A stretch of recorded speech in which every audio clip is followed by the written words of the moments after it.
A church full of grace. The News Church. 그릇을 채우시는 하나님이라는 제목으로 오늘 서로 은혜 받기 원하는데요. 우리 찬양을 드렸어요. 찬양을 드렸는데 이 찬양의 가사에서 하나님이 계획하신 일이 무엇이라고 하죠?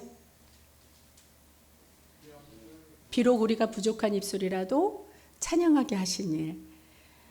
그것이 하나님이 우리를 통해 계획하신 일이라고 하십니다. 그러면 하나님이 우리를 왜 찬양을 하게 하시겠어요? 찬양은 우리가 기쁘게 드리죠. 우리에게 찬양을 하게 하신 일이란 우리에게 늘 기쁨이 있는 일만, 감사한 일만 일어나게 하신 줄로 믿습니다. 하나님께서 우리의 기도와 모든 소망을 응답해 주실 줄로 믿습니다. 예. 성경은 사람을 그릇으로 표현하고 있지요. 그래서 디모데후서 2장 20절에 이런 말씀이 있습니다.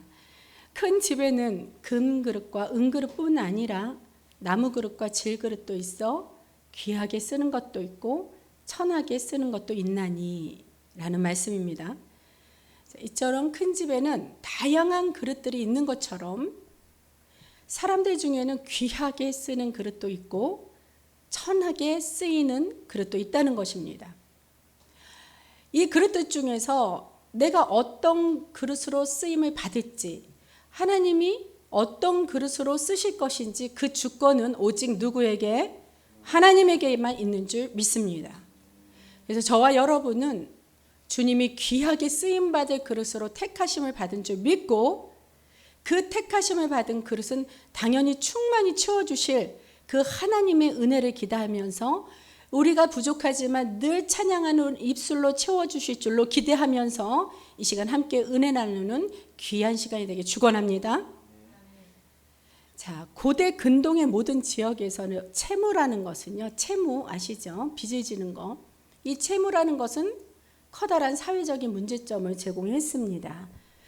빚을 지은 사람은요, 재산, 집, 밥뿐만이 아니라 자기 자신의 자유마저도 빼앗길 수 있었어요. 내 자신의 자유를 빼앗긴다는 것은 즉 종으로 팔려갈 수도 있다는 것이죠. 그래서 빚으로 말미암아 채권자에게 넘어간 그 채무자와 채무자의 소유는요, 가까운 친척에 의해서, 가족에 의해서 물을 수도 있었다는 겁니다.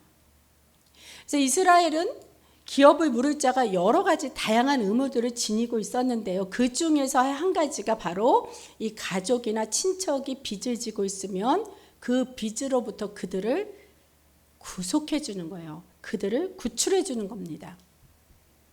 오늘 본문은 엘리사 선지자를 따랐던 그 한 제자가 있었는데요. 그가 죽은 후에 그 아내가 과부가 되겠죠. 이 과부가 곤경에서 벗어나는 이야기로 준비를 했습니다. 그 제자는 가족들이 그 감당할 수 없는 그 많은 빚을 남겨놓고 죽었어요. 그래서 어느 날부터 이 채권자는 빚에 허덕이는 이 여인에게 당신이 빚을 갚을 능력이 없으면 당신의 두 아들, 그 아들을 내게 종으로 넘겨라. 이러고 매일매일 독촉에 시달렸다는 겁니다. 얼마나 기가 막혔겠어요. 대신 빚을 갚아줄 가족이나 친척도 한 사람도 없었습니다. 그래서 이 여인은 죽은 남편의 스승이었던 엘리사 선지자를, 즉 엘리사 목사를 찾아갔던 거예요. 지금으로 말하면. 찾아가서 자기의 사정 이야기를 낱낱이 고합니다. 그래서 도움을 구했어요. 그래서 여인의 사정을 들은 그 엘리사 선지자가 여인에게 묻습니다. 지금 당신 집에 무엇이 있습니까? 여인이 대답하죠. 기름 한 그릇 외에는 아무것도 없습니다. 그래서 엘리사는 과부에게 이렇게 지시를 합니다. 당신은 이제부터 이웃에게 그릇을 빌려 다니십시오. 그릇을 빌리되 빈 그릇을 빌리지만 조금 빌리지 말고 될 수 있는 대로 많이 빌려서 가지고 오십시오. 그리고 당신의 두 아들과 함께 집문을 꼭 닫고 그 그 빌려온 빈 그릇에 기름을 부어서 기름이 가득가득 차는 대로 한쪽에 옮겨 놓으시오. 이렇게 지시를 하였습니다. 지금 이 여인이 가지고 있는 것은 기름 한 그릇이라 그랬어요. 근데 이 기름 한 병을 가지고 다른 이웃에게 빈 그릇을 많이 될 수 있는 대로 많이 갖고 와서 그 한 병의 기름으로 다 채우라는 겁니다. 엘리사가 그렇게 지시했어요. 도대체 이게 말이 되겠습니까?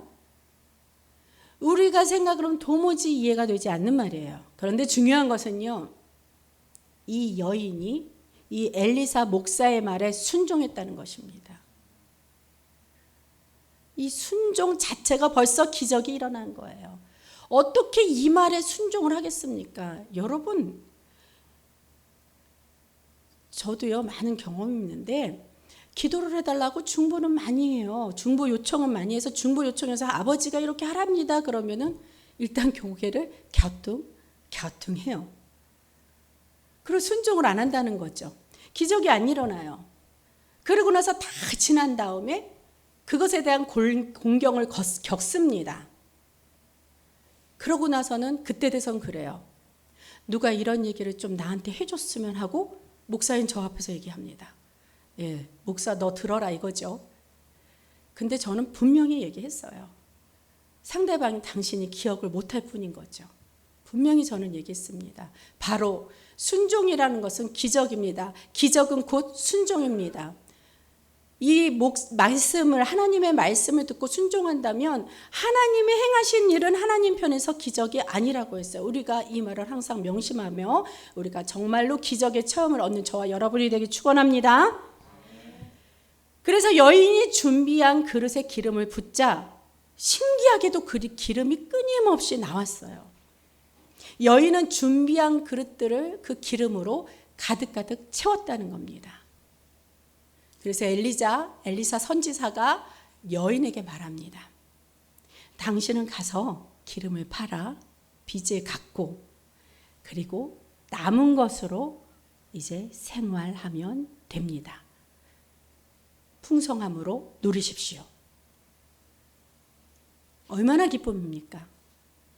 여인은 준비된 그릇만큼 기름을 채우고 그리고 그 기름을 팔아서 빚을 갚고 두 아들과 행복하게 잘 살았다는 이러한 내용이 오늘 본문의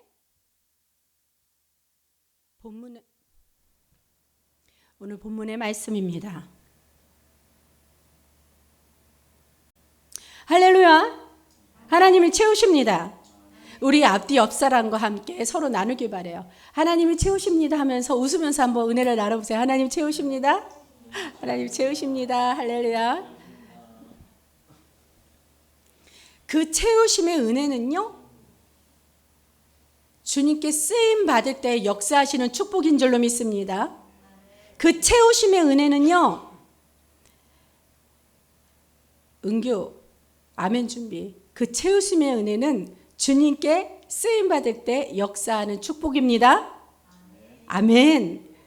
얼마나 크게 쓰임을 받는지 몰라요. 기대가 돼요, 저는. 그러므로 우리가 주님께 쓰임 받기를 사모해야 된다는 겁니다. 그렇게 되려면 저와 여러분이 각각 준비된 그릇이 되어야 합니다. 자, 그럼 무엇을 가장 먼저 준비해야 할까요? 우리 본문의 1절부터 한 절씩 한번 보겠습니다. 1절 보여주세요. 자, 우리 합독할까요? 시작. 선지자의 제자들의 아내 중에 한 여인이 엘리사에게 부르짖어 이르되 당신의 종 나의 남편이 이미 죽었는데 당신의 종이 여호와를 경외한 줄을 당신이 아시는 바니이다. 이제 빚 준 사람이 와서 나의 두 아이를 데려가 그의 종을 삼고자 하나이다 하니, 예, 그대로 두세요. 자, 여기에서 보시면 부르짖어 이르되 둘째 줄에 나와 있죠. 그렇죠? 부르짖어 이르되, 이 말에 포인트를 두고 우리가 한번 묵상하기 원합니다. 이 부르짖어 이르되라는 말은 무슨 의미입니까? 무엇을 했다는 거예요? 기도했다는 기도. 그리고 기도를 하는데 어떤 기도? 부르짖어 기도했다는 거죠. 통성기도를 했다는 거예요. 부르짖어서 소리를 높여 아버지 하나님을 부르며 아버지 하나님을 인정하면서 아버지 정말로 나를 구하리는 오직 주님 한 분밖에 없습니다. 그러니 나의 말을 들어주옵소서 하면서 부르짖었다는 겁니다. 그러니 기도의 응답은 우리가 아직 결론까지 차근차근 묵상할 예정인데요.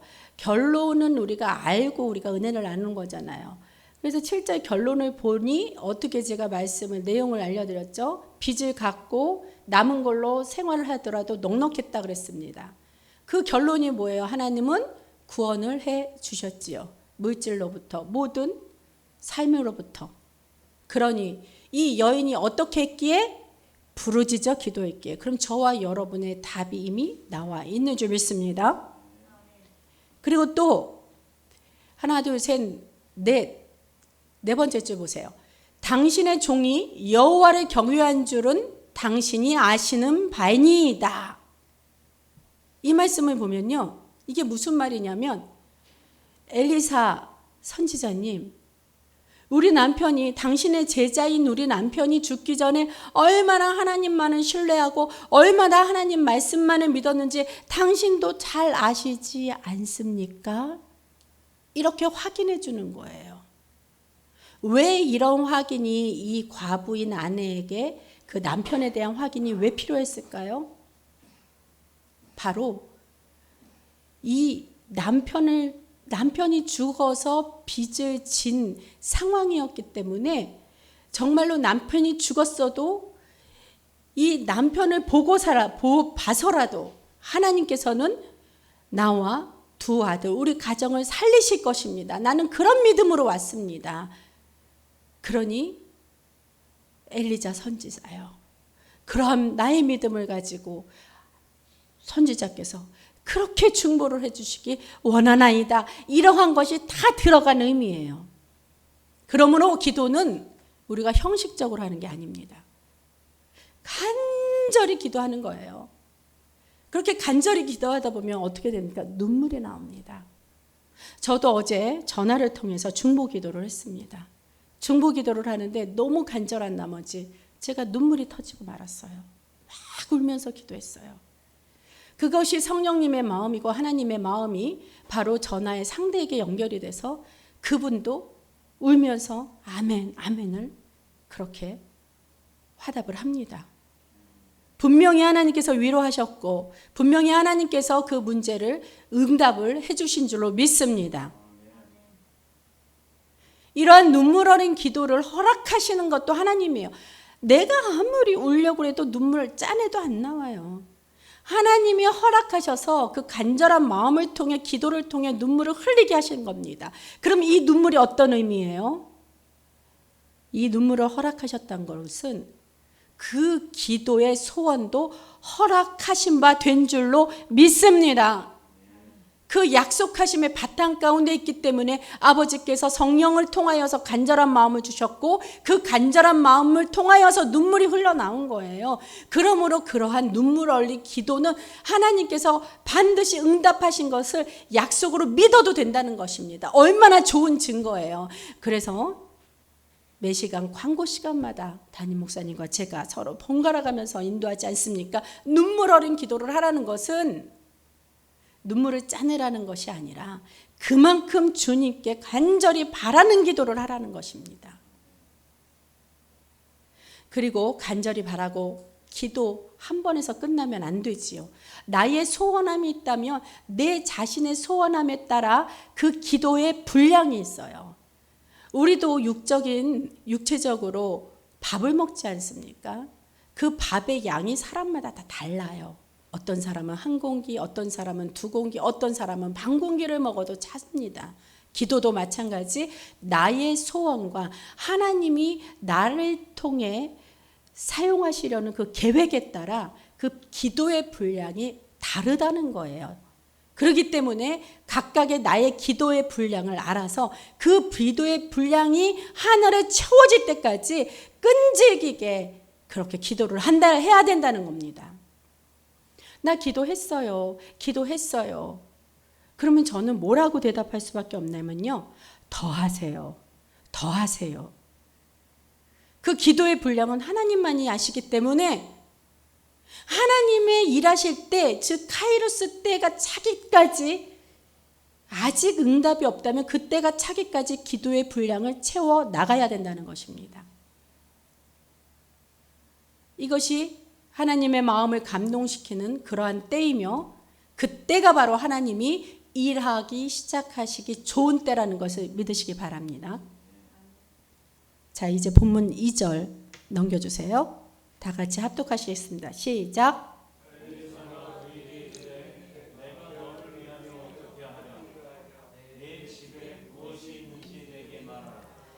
그가 이르되 계집종의 집에 기름 한 그릇 외에는 아무것도 없나이다 하니. 자, 여기서 포인트 되는 말 둘째 줄.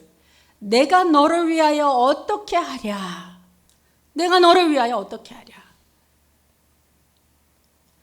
그 간절한 기도의 응답입니다. 내가 너를 위하여 어떻게 하랴. 엘리사는 어려움을 당한 그 여인에게 하나님이 무엇을 행하실지 이미 알고 있었어요. 벌써 이 선지자나 목사들은 딱 와서 얘기했을 때 하나님이 어떻게 행하시는지를 이미 알고 있습니다. 그런데 급하게 말을 안 하지요. 왜? 일단은 하나님의 위로하심이 필요하므로 다 들어줍니다. 누가 내 말을 들어주겠습니까? 세상 사람들한테, 친구들한테 얘기하면은 야, 그거 안 돼, 안 돼. 그러니까 그런 거 신경 쓰지 마. 이러고 얘기해요. 내가 그 말 들으려고 다 얘기를 내 마음속에 있는 걸 다 고백을 했나? 그게 아닌데 또 아내나 남편이나 부모나 자식들한테 얘기하면은 막 야단을 쳐요. 그러기에 당신은 왜? 그러기에 너는 왜? 그러기에 아빠는 엄마는 왜 그렇게 살아? 이 말밖에 안 와요. 내가 얘기한 것 그 자체가 무엇이냐면 그 사람의 심정은 그럽니다. 그 마음속에 그 속뜻은 내 어려움을 얘기했을 때 이것을 일단 위로를 받기 원해요. 그러면 위로받기 원하는 가장 좋은 방법, 내게 그런 말을 다 속마음을 얘기했다. 그러면 일단 들어주는 겁니다. 들어주고 공감하는 거예요. 그 얼마나 많은 위로가 되는지 모릅니다. 왜? 우리도 기도도 그러잖아요. 하나님 앞에 내 속에 있는 모든 썩어진 상처, 아픔 이런 것들을 하나님 앞에 낱낱이 구할 때 하나님의 위로하심을 받아요. 그 위로하심과 그 하나님이 공급해 주시는 힘으로 우리가 살아갈 수 있는 거예요. 근데 그렇게 되는 사람이면 괜찮죠. 그러면 사람한테 찾아가서 얘기 안 하지요. 근데 하나님을 만나본 적이 없습니다. 너무 불쌍한 사람이에요. 그러니 내가 믿고 내가 의지할 사람한테 가서 그 얘기를 한다는 것입니다. 그런데 듣고 위로해 주기는커녕 욥의 친구들처럼 질책을 한다면 하나님께서 쓰시는 자가 되겠습니까? 우리가 하나님의 사랑으로 그리스도의 사랑을 배워 그 사랑으로 모든 이들에게도 영향력을 끼치는 축복의 은혜의 사람이 되어야 할 줄 믿습니다. 엘리사가 그래요. 다 들어준 다음에 내가 너를 위하여 어떻게 하랴. 이미 어떻게 하실지 알고 있지만 물었어요. 여인에게. 예수님도요. 여리고성을 떠날 때 그 소경 둘이 막 예수님이 지나가는 걸 보고 외쳤죠. 예수여 우리를 불쌍히 여기소서. 예수여 우리를 불쌍히 여기소서. 외쳤습니다. 그럴 때 예수님이 왜 외쳤는지 몰랐겠습니까? 이 사람들이 왜 나를 불쌍하게 여기라고 했는지 그거를 몰랐겠냐고요. 아니면 능력이 없었겠습니까? 예수님이. 예수의 권세는 하나님의 권세인데요. 근데 예수님도 이렇게 물었다는 겁니다. 그들에게. 너희를 위하여 무엇을 하여 주기를 원하느냐? 이 상황과 엘리사가 이 여인에게 물었던 거 똑같은 내용이죠. 똑같은 상황입니다. 이처럼 하나님은 우리를 위하여 무엇이든지 행하여 주실 준비가 되어 있다는 말입니다. 믿으십니까? 믿으십니까? 믿지 못해요? 하나님을 믿지 못해요? 하나님은 우리를 위하여 무엇이든지 행하여 주실 준비가 되어 있다는 이 말씀을 믿으십니까? 아멘. 저도 아멘이에요. 근데 그럼에도 불구하고 우리가 받지 못하고 있는 까닭이 무엇이냔 말이에요. 안타깝게도 그 이유는, 받지 못하는 까닭은 구하지 않기 때문입니다. 구하지 않기 때문이에요. 또 구했어요. 그러면 한번 자신을 돌아보십시오. 구했지만 받지 못한 것은 바로 하나님의 영광을 위해서가 아니라 나 자신의 정욕을 위해서 구한 것이 아닌가 한번 돌아보는 시간 되길 바랍니다. 내게 필요한 것이 무엇이냐고 주님이 물으실 정도로 아버지께서 나를 불쌍히 여기시도록 우리가 아버지 나를 불쌍히 여겨주세요 하고 그렇게 간절히 간구해야 된다는 것입니다. 그분 앞에서 나의 연약함을 인정하고 나보다 강하고 능력이신 주님을 의지한다는 그러한 신념을 주님께 보이면서 다른 말 다 필요 없어요. 비록 외마디, 이 한마디일지라도 비명처럼 주님이 들어주시고 주님이 내가 너를 위하여 어떻게 하랴? 내게 필요한 것이 무엇이냐? 이렇게 물으실 때까지, 그 음성이 내 귀에 들릴 때까지 아버지 나를 불쌍히 여겨주십시오. 아버지 나를 긍휼히 여겨주시옵소서. 이 외마디 비명을 외치는 거예요. 주님 앞에서 아버지 나 아파요. 건강 때문에 아파요. 물질 때문에 아파요. 내 자녀 때문에 아파요. 내 인간관계 때문에 아파요. 내가 공부하느라 너무 힘들어 아파요. 아버지 나를 불쌍히 여겨주세요. 그러면 주님의 음성이 들릴 것입니다. 이 과부의 음성이 가브리엘을 통하여서 주님의 음성이 들렸어요. 엘리사 선지자를 통한 음성이겠죠. 과부에게 묻습니다. 내 집에 무엇이 있느냐? 과부가 엘리사를 찾아와서 절박한 상황을 말해주자 엘리사가 바로 이 해법을 제시했다는 거예요. 먼저 과부에게 네가 가진 것이 무엇이냐고 물어보았습니다. 과부가 아무리 찾아봐도 가진 게 없어요. 그러니 빚만 졌죠. 근데 눈을 비비고 찾아봤더니 딱 남은 것 하나, 기름 한 병뿐이었습니다. 그래서 지금 기름 한 병이 제게 있습니다. 그리고 그렇게 기름 한 병을 가지고 엘리사에게 드렸다는 거예요. 말로만 기름 한 그릇 한 병이 있습니다가 아니라 기름 한 그릇 있는 것을 가지고 와서 엘리사에게 직접 드렸다는 겁니다.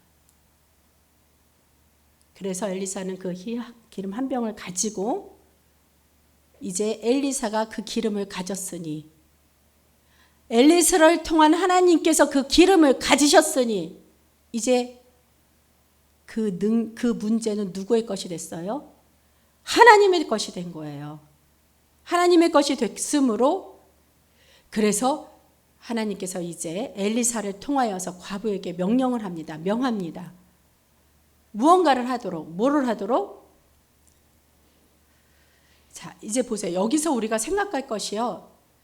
보면은 네가 가지고 있는 것이 무엇이냐 했더니 난 아무것도 없습니다. 이거 기름 한 그릇밖에 없어요. 그러면서 왜 나는 이렇게 없어야 됩니까? 불평하고 불만한 것이 아니라, 불만을 가진 것이 아니라, 사실 보니까 기름 한 병 정도 있다는 사실 아니겠습니까? 우리가 정말로 아주 오래전에 하나님이 우리를 훈련시켰을 때 우리를 선교로 여기저기 내보냈습니다. 찬양을 하도록 내보냈고, 또 찬양을 가르쳐서 청년들 50명 이상을 함께 데려가서 선교하도록 우리를 내보내셨어요. 그때 우리는 우리의 모든 삶과 시간을 하나님에게 바쳤기 때문에, 드렸기 때문에, 그래서 정말로 우리가 육적으로 물질을 벌 수 있는 그러한 시간도 없었거니와 있는 시간에 물질을 벌려고 그쪽에 관심을 두어서 노력한 해도 하나님은 그 당시에는 허락지 않으셨던 것입니다. 왜? 하나님의 뜻이 있으셨어요.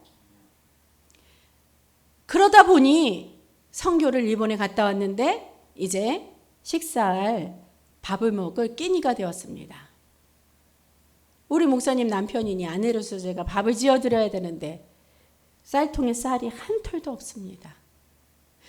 이렇게 싱크대 찬장을 보니 먹을 게 없어요. 아무것도 없어요. 냉장고도 텅텅 비었고. 그래서 저 마지막 싱크대 찬장 구석진 찬장을 딱 열어보니 라면 하나가 있더라고요. 신땡땡. 땡라면이군요. 저는 이렇게 감추지를 못해요. 이렇게. 신라면이 있습니다. 아유, 편해라. 속이 편하네. 그 하나가 있어서 끓였어요. 그 생각하면 지금도 눈물이 납니다. 끓여서 우리 남편인 우리 목사님에게 딱 드려요. 그땐 집사 시절이었죠. 아주 몇십 년 전이니까. 여보, 우리 그냥 오늘 저녁은 점심이었어요. 점심은 그것도 늦었다고 또 그렇게 밝히십니까? 예. 늦은 점심은 라면으로 우리 간단하게 먹읍시다. 그래서 라면을 딱 끓여서, 근데 우리 목사님 양을 봤더니 한 그릇인 거예요. 1인분인 거예요. 당신 거는? 나 별로 생각이 없어. 그렇게 얘기하면 그래? 알았어. 잘 먹을게. 그러고 딱 잘 먹을게. 그러고 또 드시면 되잖아요. 근데 왜 거기서 태클을 거냐고요. 너무 영안이 밝아도요. 이게 참 곤란한 일이더라고요. 우리 목사님 뭐 하냐면 여보 이리 와 여기 앉으세요. 이리 와 여기 앉으세요. 왜? 우리 기도합시다. 주님, 이 라면 하나라도 우리가 먹을 수 있도록 주님께서 은혜 베풀어 주신 이 큰 은혜 참으로 감사합니다. 그 기도에 눈물이 팍 쏟아졌어요. 저는 아셨다는 거예요. 내가 먹기 싫어서가 아니라 라면이 하나밖에 없어서 남편을 차려준 그 마음과 심령을 본 거예요. 여러분, 부부끼리 자꾸 싸움이 잦습니까? 기도해서 영안을 여세요. 그러면 상대방의 마음이 다 보이고 그 마음을 배려하게 되는 것입니다. 왜 자꾸 상대방의 허물을 끄집어내서 왜 이 제자리에 다 갖다 놓지 못했어? 왜 내가 이렇게 하는데 아직까지도 그게 안 돼? 이런 부부들은 한날을 살아도 천년같이 사는 것처럼 고난이고 힘들어요. 근데 정말로 왜 그럴 수밖에 없는지 그 마음을 헤아릴 때 그러한 기도가 나오는 거예요. 아버지 감사합니다. 라면 한 그릇이라도 우리가 먹을 수 있게 해주시니 감사합니다. 막 그 말이 되니 내가 막 펑펑 우니 우리 목사님도 기도하면서 막 펑펑 울면서 그렇게 기도를 해요.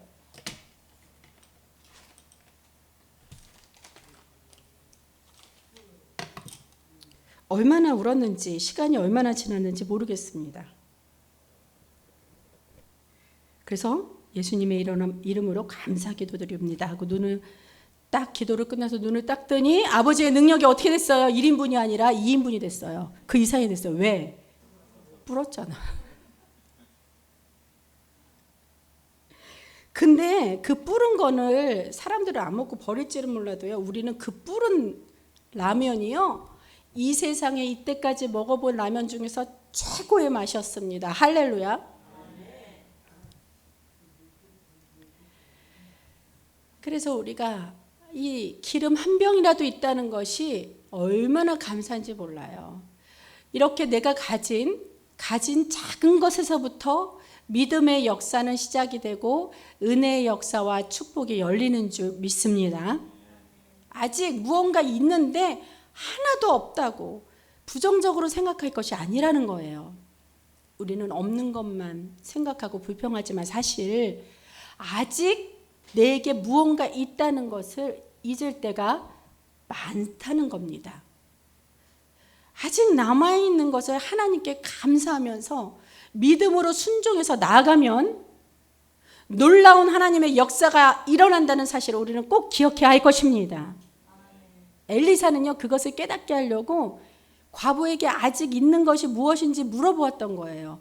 만일 이 가정에 기름 한 병 대신 밀가루 한 주먹이 있었다면 아마 그것으로 놀라운 역사를 하나님이 행하셨을 테지요. 자, 예수님이 베세다 광야에서 그 오병이어의 기적을 일으킬 때도 똑같은 마찬가지인 상황입니다. 오병이어의 기적은요, 기특하게도 제자들이 참 기특해서 아버지께서 예수님께서 이렇게 기적을 행하시는지 모릅니다. 이 제자들이 그 베세다 광야에서 예수님의 말씀을 듣던 그 무수한 많은 무리들이 시간이 지나자 배가 고프니 이 배고픈 채로 돌아가야 되는 이 군중들을 위해 이 군중들이 너무나 불쌍히 여겼던 마음이 그 제자들에게 있어서 그 제자들이 예수님께 가서 물었다는 겁니다. 예수님, 저들이 돌아가야 되는데 얼마나 돌아가는 길이 배가 고프겠습니까? 그러니 저들을 위해서 무엇인가 먹였으면 좋겠습니다. 저들이 지쳐 쓰러질까 걱정이 됩니다. 왜 그러냐면요, 기껏 진짜 교회에서 말씀으로 은혜는 다 받고 그리고 뭐 물 한 잔, 뭐 하나라도 안 먹여서 돌아보내면 아우 배고파. 배고픈데 왜 이렇게 그냥 예배는 늦게 끝나고 다음부터 교회 갈 일이 아니네. 진짜 있다니까요. 그래서 그렇게 예수님에게 말했다는 거예요. 저들이 지쳐 쓰러질까 걱정됩니다, 예수님. 그러니 예수님께서 대답하시는 거는 뜻밖이었어요. 어떻게 되냐면 예수님께 어떻게 해야 되냐 물었는데 예수님은 제자들에게 너희가 스스로 해결해 보라는 듯이 이렇게 얘기했어요. 너희가 저들에게 먹을 것을 줘. 그럼 돼. 이렇게 하셨어요. 이 말이 무슨 말일까요? 바로 제자들의 믿음을 시험해 보려고 하는 예수님의 말씀이었습니다. 근데 이렇게 제자들이 받아들였으면 좋은데 이렇게 하나님이 말씀하실 때 우리도 이렇게 내 믿음을 테스트하려는 건가 보다. 하나님이 테스트인가 보다. 이렇게 받아들여주면 좋은데 하나님이 돼갖고 이게 말이나 돼? 내가 물었는데 내가 없다 그랬는데 이 없다는 나에게 나보고 하래. 나보고 그렇게 드리래. 이러면은 어떻게 해야 돼요? 그 순간 종치는 인생이 되는 거예요. 테스트에서 떨어지기 때문에. 그러나 이 시기에 이 제자들도 이 시기에는요 마찬가지였어요. 그러한 믿음이 없었어요. 그래서 제자들은 되묻습니다. 저들의 양식을 구하려면 200데나리온이나 그 정도의 물질이 있어야 합니다. 근데 예수님, 만약 이 돈이 지금 있다 한들 어디서 그렇게 많은 땅을 당장 한 번에 구할 수 있겠습니까? 하고 반문을 하죠. 예수님의 마음이 예수님의 속이 속이겠습니까? 이들의 대답이 시원치 않았고 예수님의 마음을 흡족해 하질 못했지만 예수님은 그래도 긍휼히 여기셔서 예수님이 그래도 저와 여러분을 긍휼히 여기실 줄 믿습니다. 예수님이 그래서 이렇게 얘기합니다. 그럼 너에게 지금 무엇이 있느냐? 그렇게 물으시니 안드레가 주변에 딱 이렇게 훑어보니 한 소년이 손에 도시락을 들고 있었다는 겁니다. 그래서 그 아이에게 이것을 예수님께 갖다 드릴 수 있겠니? 하고 한 거예요. 그랬더니 정말 이 소년도 기특하게 이 내 도시락을 예수님이 시장하실 터이니 예수님께 드리려나 보다 하고 자기의 배고픔을 참고 예수님께 달려와서 드렸다는 겁니다. 그러면서 여기 오병이어가 있습니다. 그렇게 드렸어요. 그랬더니 그냥 가만히나 있지 주책맞게 제자들이. 그러나 이것을 가지고 예수님 몇 명이나 먹이겠어요? 제 마음속에서 예수님이 너냐? 이런 마음이 나오는데요. 근데 사실 이 제자들만 비단 그런 건 아니에요. 저도 똑같아요. 저도 살면서 그런 적이 부지기수였을 겁니다. 예수님이 나를 채찍질하고 질책 안 하고 나의 책망을 하지 않고 흠을 잡지 않았기 때문에 이게 은혜였던 거지. 사실 저도 부지기수로 그럴 수 있었다는 것을 저는 고백합니다. 저도 고백해요. 그래서 매번 그 헌금을 우리가 드리고 봉헌기도 하실 때마다 담임 목사님이 그렇게 기도하시잖아요. 아버지, 우리가 드린 물질은 적지만 아버지의 뜻대로 넉넉히 풍성히 사용해달라고 그렇게 축복을 구하는 것이 바로 오병이어의 기적을 보여주신 예수님의 권세로 말미암아 예수님의 능력을 믿고 그렇게 구하는 줄 믿습니다. 자, 우리가 이 말씀에 비춰 우리도 예물을 드릴 때 자세를 우리가 배울 수 있는 거예요. 이 예물이라는 것은 금액이 중요한 게 아니라 우리가 드려지는 이 물질이 바로 내 온 마음과 내 온 정성을 드린다는 그 표상적인 행위인 거예요. 하나님은 물질을 양으로서 저울질하는 분이 절대로 아니라는 겁니다. 1,000원이면 어떻고요? 1억이면 어때요? 네? 1억을 드릴 만한 자는 1억을 드리고 1,000원을 밖에 드리지 못할 기름 한 병밖에 없는 자는 기름 한 병에 1,000원만 드려도 그 중심과 정성이 있다면 하나님은 똑같이 여기시고 똑같이 기쁘게 받으시는 줄 믿습니다. 근데 문제는 이거예요. 문제는 이거예요. 그까지 1,000원 갖고 어디다 쓰겠어. 창피하기만 하지. 그러니 내가 1,000원 드려봤자 뭐해. 나중에 돈 많을 때 드리면 돼. 이게 문제입니다. 또 반대로 어떤 분이 계신 줄 아세요? 내가 이때까지 1억을 드렸었는데 내가 지금 너무 힘들어. 내가 1억을 드릴 수 없어. 근데 1억을 드리던 내가 어떻게 1,000원을 드려. 나 창피해서 헌금 없어서 교회 못 나가. 오늘은 슬쩍 아픈 척하고 빠지자. 이러한 마음들이 문제라는 겁니다. 과부의 두렙돈 성경에 나와 있죠. 헌금의 모범을 보이신 그 과부의 두렙돈.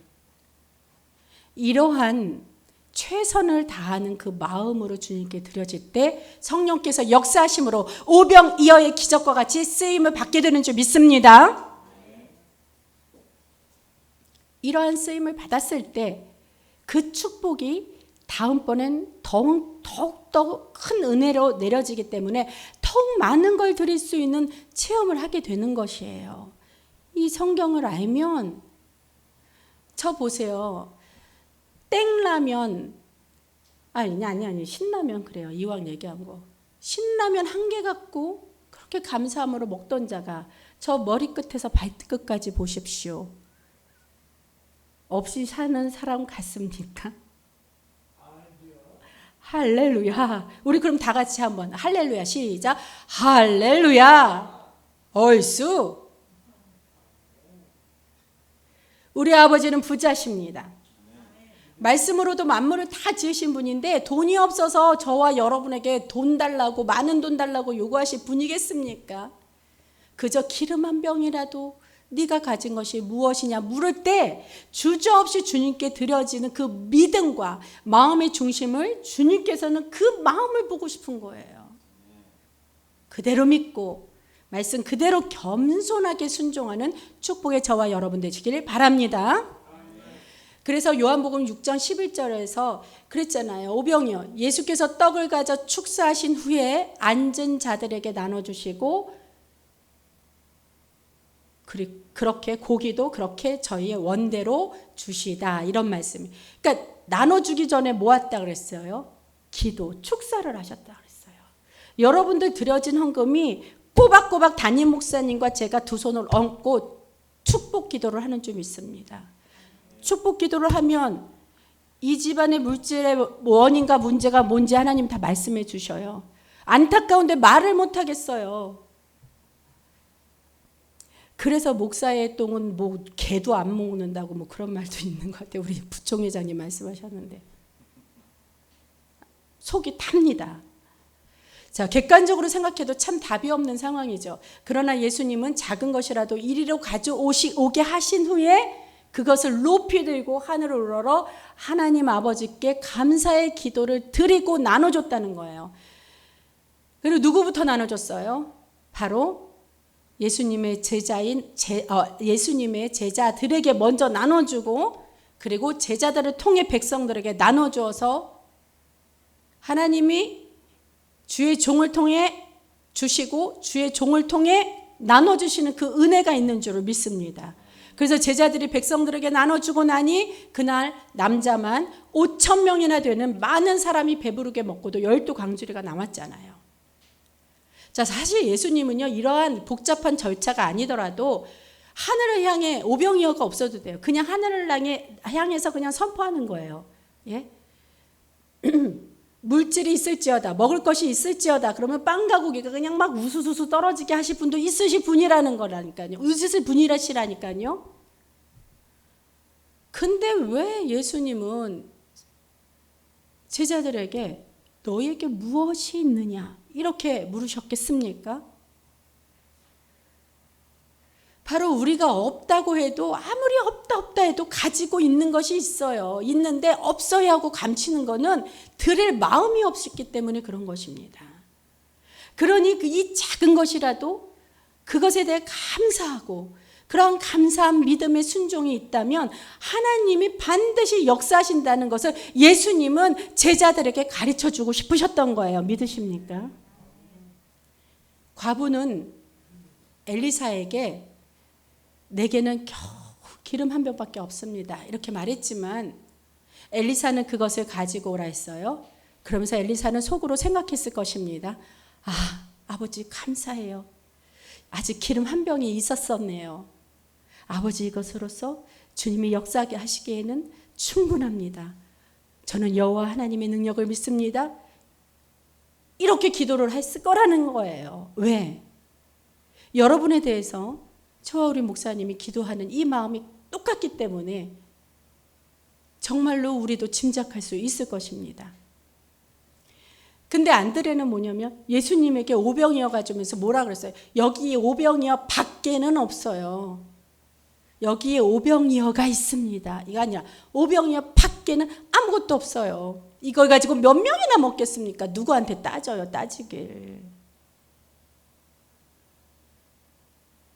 그럼에도 불구하고 예수님은 하나님 아버지의 아들로서 그래 우리에게 이 오병이어가 있었구나. 이것만이라도 얼마나 감사하고 이것만이라도 충분하게 하나님은 역사하실 거야. 이러한 마음으로 그 오병이어를 들고 하늘을 향해 축사를 하신 것입니다. 그러므로 우리가 말씀에 있는 것을 우리가 믿고 마음속에 새겨야 될 줄 믿습니다. 빌립보서 4장 6절 말씀. 아무것도 염려하지 말고 오직 모든 일에 기도와 간구로 너희 구할 것을 감사함으로 하나님께 아뢰라. 그리하면 모든 지각에 뛰어난 하나님의 평강이 그리스도 예수 안에서 너희 마음과 생각을 지키시리라. 우리는 어떤 생각에 머물고 있습니까? 과부와 안드레의 생각에 머물고 있지 않습니까? 지금 내게 없는 것 때문에 불평하지 맙시다. 오히려 선지자 엘리사처럼 또 예수님처럼 지금 내게 있는 것에 감사합시다. 그리고 그것을 가지고 순종함으로 믿음의 기적을 경험하게 되길 바랍니다. 자, 이제 2절까지 했죠. 금방 이제 넘어갈게요. 3절입니다. 넘겨주세요. 이르되 너는 밖에 나가서 모든 이에게 그릇을 빌리라. 빈 그릇을 빌리되 조금 빌리지 말고. 이거는 뭐냐면 이 조금 빌리지 말고라는 이 엘리사의 말에는 뭐냐면 하나님의 능력은 무한하시니 그 무한하신 하나님의 능력을 엘리사인 나를 통해 하나님께서 나타내 보이실 거다. 그러니 빈 그릇을 있는 만큼 다 빌려라. 이렇게 명한 거예요. 이 많이 빌리라는 건데 그럼 많이라는 기준이 사실 어디 있습니까? 기준도 얘기 안 하고 그저 무조건 많이 빌리래요. 이 말이 뭐예요? 엘리사의 이 말에는 바로 마찬가지 여인의 믿음을 시험해 보려는 그 의도가 있었다는 것입니다. 즉 그녀의 믿음이 크면 클수록 그릇을 많이 빌려올 거고 그녀의 믿음이 적으면 적을수록 조금의 그릇만 빌려올 것이라는 것이죠. 사람이란 말이에요.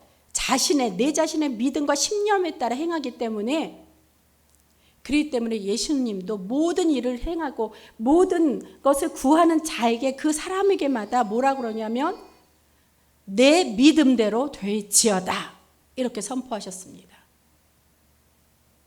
자, 무엇을 바라고 소망하는 것이 있습니까? 우리 지금 믿음을 한번 키워나가시길 바라겠어요. 그러면 주님의 음성이 들릴 것입니다. 내 믿음대로 될지어다. 아멘. 그럼 그 믿음을 얼마만큼 키워야 계시겠어요? 자, 4절 넘깁니다. 너는 네 두 아이들과 함께 들어가서 문을 닫고 그 모든 그릇에 기름을 부어서 차는 대로 옮겨 놓으라 하느니라. 빨리 하려고 그러니까 말이 꼬이네요. 들어가서 문을 닫고 문을 닫으라는 게 무슨 말입니까? 오직 하나님께만 집중하라고 하는 얘기예요. 하나님께만 집중하라. 우리 예배 시간에 문을 왜 닫아요? 말씀에 집중하기 위해, 하나님의 음성에 집중하기 위해. 자, 하나님께 집중한다는 것은 뭐입니까? 오직 내가 하나님 한 분만을 귀하게 여긴다는 거죠. 그래서 온전히 하나님 음성에 귀 기울인다는 얘기입니다. 그것을 하나님께 내 의지를 보이는 것도 같습니다. 예배할 때 집중하지 못한다면요. 예배할 때 집중하지 못하는 것은 하나님께 집중하지 못한다는 거잖아요. 그럼 보세요. 내가 주님께 집중하지 못하는데 주님께서 내 소망에, 내 소원에 집중해 주시겠습니까? 물론 사랑의 주님이시고요. 자비의 주님이셔요. 그래서 우리를 포기하시지는 않습니다. 그러나 최소한 우리가 주님께 집중하지 않을 때에는 주님도 우리를 위하여 집중해서 우리의 소원하는 대로 역사하시지 않는다는 것입니다. 이 사실을 우리가 간과하고 있어요. 하나님이 나를 사랑하셔. 하나님은 나를 진짜 목숨과 바꾸신 분이야. 그러니 해주시겠지. 그럼 주님도 그래, 언젠가는 해줄 거야. 근데 지금은 아니다. 이렇게 말씀하실지도 모른다는 겁니다. 그래서 우리가 기도의 응답이 지체된다면 믿음과 순종에 대하여 내 자신을 돌아볼 필요도 있다는 것입니다. 이 본문의 과부 여인은 말씀에 순종하였어요. 5절 볼까요? 자, 다 같이 함께 시작. 여인이 물러가서 그의 두 아들과 함께 문을 닫은 후에 그들은 그들을 그에게로 가져오고 그는 부었더니, 가져오고 부은 게 바로 순종했다는 거지 않겠어요? 그게 어떻게 됐다고 합니까? 6절 보십시오. 시작. 그릇에 다 찬지라. 여인이 아들에게 이르되 또 그릇을 내게로 가져오라 하니 아들이 이르되 다른 그릇이 없나이다 하니 기름이 곧 그쳤더라. 자, 만약에 이 여인이 그릇을 하나만 빌렸다면 기름은 한 그릇만 채워졌을 것입니다. 근데 이 여인이 만약 그릇을 10개 빌렸다면 10개의 그릇이 다 채워졌을 것이죠. 그러므로 하나님의 역사하심이 여인의 믿음과 순종의 분량에 따라 나타나는 것을 우리가 알 수 있는 것입니다. 자, 마지막 7절 우리 크게 합독합니다. 시작. 그 여인이 하나님의 사람에게 나아가서 말하니 그가 이르되 너는 가서 기름을 팔아 빚을 갚고 남은 것으로 너와 네 두 아들이 생활하라 하였더라. 있죠. 하나님이 말씀하셔서 선포할 때는요, 집중해야 돼요. 읽으라면 이 말씀을 읽어야 돼. 이 말씀이 내 안에 보고 오는 거야. 아니, 그냥 주실 거야. 내가 다른 짓 하고 그냥 읽어도 주실 거야가 아니에요. 지금 그 말씀한 거잖아요. 놓쳤잖아요, 말씀을. 하나님 다시 한번 기회를 주시겠다고 합니다. 집중해서 이 말씀을 받으십시오. 시작. 그 여인이 하나님의 사람에게 나아가서 말하니 그가 이르되 너는 가서 기름을 팔아 빚을 갚고 남은 것으로 너와 네 두 아들이 생활하라 하였더라. 아멘. 다 갚아주고 평생 생활할 수 있는 생활을, 그 생활할 수 있는 넉넉한 여유를 주셨다는 거 아닙니까? 이거 받아야죠. 자, 여기서 보니까 하나님의 사람에게 나아가서 말하니, 이 말씀을 한번 보세요. 자, 보면 그릇은 누구 거예요? 여인이 다 빌려온 거예요. 그 여인의 소유라 하더라도 그 그릇은 형식이니까 여인의 소유라 하더라도 뭡니까? 그 안에 담겨진 기름은 누구 거예요? 사실? 누구 거예요? 하나님의 거예요. 하나님의 거. 그래서 이 기름이 하나님의 것이기 때문에 이 여인이 기름이 다 채워졌다 할지라도 내 마음대로 처리하지 않고 누구? 하나님의 사람에게 나아가서 말했다는 거예요. 즉 하나님의 사람인 엘리야에게 가져와서 보고를 했다는 것입니다. 우리가 저번 주에 우리 담임 목사님도 말씀하셨어요. 우리가 식기도를 할 때도 아버지 주셔서 감사합니다는 하고 잘 먹어요. 먹고 나서 배가 부릅니다. 화장실 들어갈 때와 나올 때와 다른 것처럼 다 먹고 나서 아버지 감사합니다라고 인사한 사람이 몇이나 되겠냐는 말입니다. 같은 맥락이에요. 우리가 보면요. 중보기도를 요청해요. 그럼 우리는 죽어라고 합니다. 간절함으로 해서 눈물을 펑펑 흘리고 그리고 아버지께서 응답을 주셔요. 근데 그것을 하나님께서 말씀하시도록 허락하지 않으면 우리는 그거를 꾹 입 다물고 중보기도만 하고 있는 것입니다. 그래서 하나님의 은혜로 본인도 열심히 기도하고 간구하여서 응답을 받았어요. 그럼 어떻게 해야 됩니까? 하나님의 사람에게 나아가서 목사님 감사합니다. 기도가 응답되었어요. 아버지께 정말 아버지께도 너무 감사해요. 목사님 함께 기도해서 정말 감사해요. 이게 맞지 않습니까? 성경대로 본다면 네, 이게 맞는 거예요. 왜 이게 맞냐면 그래야지 우리도 연약한지라 우리도 사람이에요. 연약한지라 그 다음에 중보기도를 또 요청하며 아유 얼마든지 주세요. 제가 얼마든지 기도할게요. 왜? 여러분들의 기도 응답은 바로 저와 우리 담임 목사님의 기도 응답과 마찬가지로 그러한 큰 기쁨이 있기 때문입니다. 믿으십니까? 이렇게 서로 마음을 나누는 거예요. 협력하는 거예요. 협력하는 자에게 홀대하지 않길 바랍니다. 그래서 근데 우리 주변을 보면요. 하나님의 것을 마치 자신의 소유로 착각하여서 자신의 의지대로 처리하다가 오히려 다 빼앗긴 사람들을 보게 되지요. 그래서 예수님께서 누가복음 12장 16절 21절을 통하여서 이 부자의 어리석은 부자의 비유를 들려주십니다. 그러면서 가르쳐 주세요. 우리에게 물질의 소유가 누구 것인지 분명히 알려주시죠. 자, 비유로 그들에게 말하여 예수님이 비유로 말해요. 한 부자가 소출이 풍성해졌어요. 그러니까 계속 소출이 풍성하니까 이게 어떻게 감당하지 못할 만큼 부자가 됐다는 얘기예요. 그래서 이 부자가 마음속에 생각을 하는 거죠. 아, 내가 이것을 쌓아두다가 진짜 이제 곡식을 쌓아도 창고까지도 모자라게 되니 이걸 어떻게 해야 되지? 아, 그러면 이게 좋겠다. 내가 쌓아도 창고가 모자라니 한켠에 또 그만큼의 많은 창고를 또 크게 짓고 그 모든 곡식을 거기다 쌓아두면 아 그러면 되겠구나.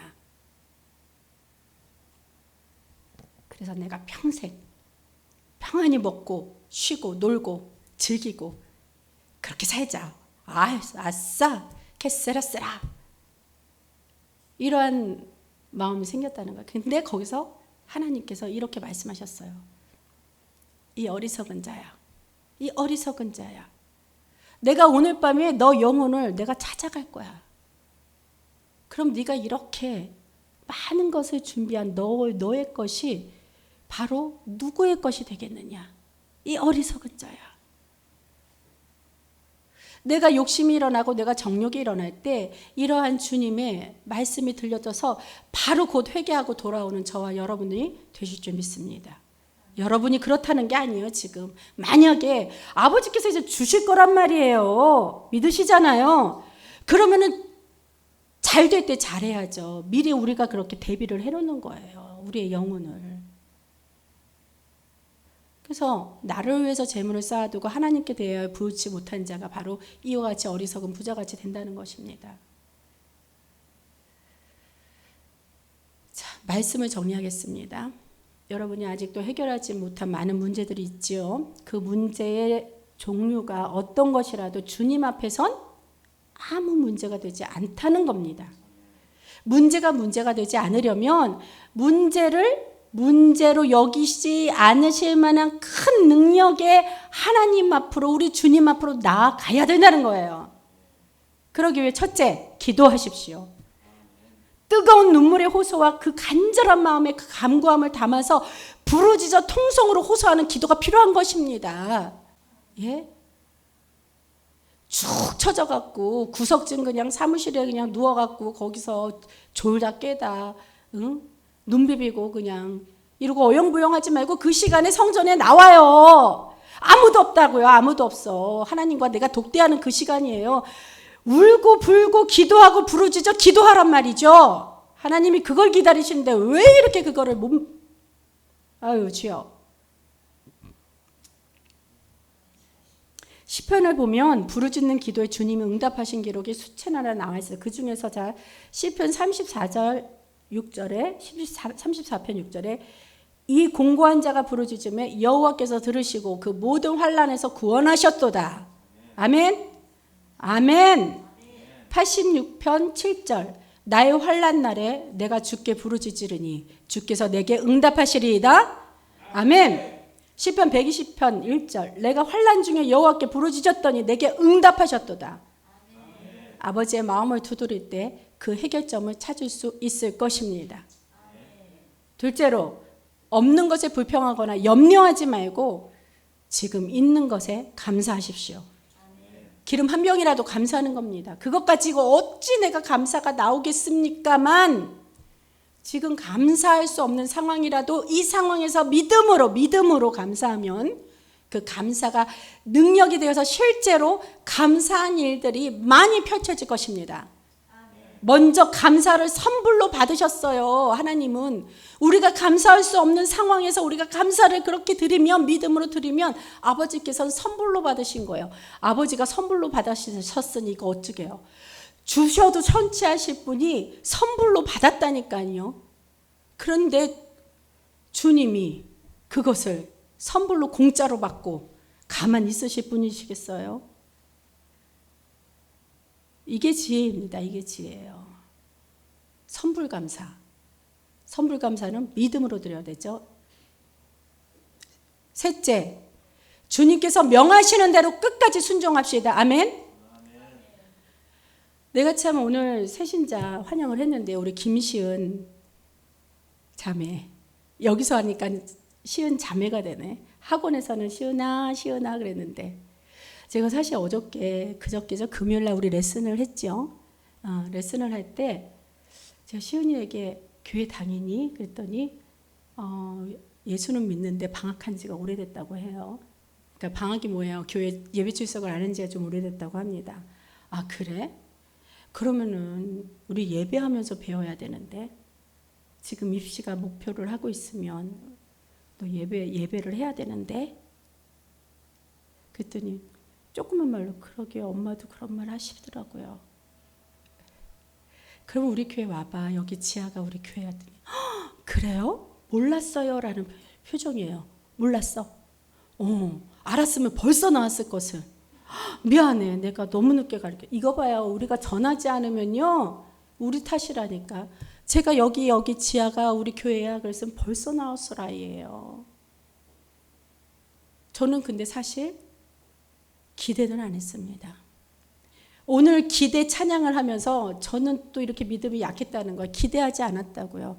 근데 사실 기대하지 않았다는 게 포기했다는 말이 아니라 아버지께 맡겼죠. 분명 부족한 입술로 내가 권했지만 하나님께서는 분명히 찬양하게 하실 일을 계획하신 줄 믿습니다. 그것을 믿었기 때문에 저는 맡겼어요. 그리고 또 제가 부족한 것을 나의 제자, 그 축복의 길로 걸어온 제자인 은규에게 부탁을 했어요. 은규야, 누나 우리 교회에 오라고 너가 한번 얘기해봐. 너도 얘기해봐. 그랬어요. 왜 그러면 제가 부족할 수도 있잖아요. 이왕이면 그릇을 많이 빌려야 되잖아요. 아멘. 근데 차고도 넘쳤어요. 보니까 우리 시은이가 이렇게 순종할 줄 몰랐다니까요. 그래서 제가 주님께 또 기도할 명분이 생겼습니다. 아버지, 이렇게 사랑하는 딸, 순종하는 딸 보세요. 이 딸 대학에 안 붙이면 누구 붙일 겁니까? 내가 은규 기도했듯이, 내가 내 제자들 그렇게 기도했듯이. 그래서 이 여인이 엘리사한테 그렇게 얘기한 거잖아요. 1절에 그랬잖아요. 당신의 종이 여호와를 경외한 줄 당신이 알잖아요. 이게 뭐냐면, 아버지, 이렇게 경외한 자를 도와주지 않으면, 하나님을 경외한 자를 도와주시고 구원해 주지 않으면 그 누구를 도와주실 것입니까? 이렇게 명분 있는 기도를 하게끔 이 여인이 지혜롭게 엘리사한테 얘기한 것처럼 저도 명분 있게 기도를 하고 싶었던 거예요. 근데 순종을 하고 나왔다니까요. 할렐루야. 주님께 영광입니다. 박수. 이게 본인의 의지 같았지만 하나님이 이끌어 주셨고 하나님이 영광받기 위해서 주장하여 주신 줄 믿습니다. 열심히 나와시나? 아멘. 자, 만약에 내가 지금 교회를 가려고 그러는데 몸도 찌뿌둥해. 시간도 좀 늦었어. 오늘 가지 말고 뭐 다음 예배에 가지. 이러한 내 생각과 내가 판단한 그러한 판단이 문을 열고 슬금 이렇게 스물스물 들어오려고 그래요. 그 부정적인 생각이 내 생각에 문을 열고 스물스물 들어오려고 하면 어떻게 돼야 돼요? 이 생각의 문을 꽉 닫아버리라는 거예요. 그래서 오직 하나님 음성에만 집중해서 하나님의 음성, 하나님이 오라 그랬어. 하나님의 말씀은 순종하라 그랬어. 그러면서 팔딱 일어나고 그래서 곧 순종하는 그러한 믿음의 행함이 필요하다는 겁니다. 엘리사가 얘기했을 때 그 여인과 두 아들이 문을 꽉 닫고 기름을 부었잖아요. 왜 문을 닫았다 그랬어요? 하나님께 집중하기 위해서. 부정의 생각의 문을 닫는 거예요. 왜? 하나님의 음성의 말씀에 집중하기 위해서. 하나님의 능력은 측정할 수 없을 만큼 차고 넘치십니다. 그러게 온전히 채우시는 하나님의 일하심은요, 하나님의 일하심은 기적이 아니라 당연한 것. 그리고 오직 기적은 뭐예요? 나의, 여러분의 믿음과 순종임을 마음속에 깊이 새기기를 축원합니다. 그리고 기적을 일으킬 수 있는 원동력이 무엇이 된다고요? 감사. 이게 원동력이에요. 믿음으로 곧 순종할 수 있도록 늘 감사를 우리 삶 속에서 훈련하는 것입니다. 감사하면 힘이 생겨요. 감사하면 힘이 생겨서 이 힘으로 믿음이 채워지고 믿음이 생기면 곧 순종할 수 있는 행할 수 있는 이러한 능력이 될 수 있다는 겁니다. 그래서 감사를 쌓는 그 훈련의 방법은 뭡니까? 바로 찬양이에요. 찬양이 감사하기 참 좋은 도구예요. 하나님이 인간을 만드신 그 창조 목적, 즉 찬양을 받으시기에 합당하시기 때문에 바로 하나님께서 찬양을 받으시려고 우리를 지으셨으니 그 창조의 목적대로 우리가 다시 회복되기 위해서는 매일매일 끊임없는 감사로 끝까지 주님께 찬양을 드려야 하는 것입니다. 핏값으로 우리의 생명을 사신 주님의 은혜 이 한 가지만으로도 우리는 주님께 모든 것을 감사함으로 드릴 수 있지 않겠습니까? 그래도 감사가 안 나온다면요, 다 방법을 다 가르쳐 줍니다. 케이스 바이 케이스. 그래도 감사가 안 나온다면요, 감사하지 못하는 이 나의 연약함을 불쌍히 여겨달라고 그렇게 주님께 매달리는 것입니다. 깨지고 쓸 수 없을 정도로 상한 이 그릇을 다시 고쳐서 회복시켜 달라고, 주님의 귀한 그릇으로 쓰임받게 해달라고, 나를 불쌍히 여겨달라고 그렇게 구하는 것이에요. 오직 예수의 이름만이, 오직 예수의 이름으로 감사함만이 살 길이라는 것입니다. 회복하려면 감사가 답입니다. 감사라는 말씀에 순종한다면요, 이제는 기쁘게 찬양할 수 있도록 내 삶의 그릇에 기름을 충만히 채워주실 줄로 믿습니다. 그 기름은 성령의 기름 부음이시며 또한 하나님이 저와 여러분에게 주시는 온갖 좋은 것들일 것입니다. 이러한 모든 좋은 은혜로 채워주시는 주님의 그릇이 다 되어 귀하게 쓰임받는 저와 여러분들에게 그리스도 예수님 이름으로 축원합니다. 기도하시겠습니다.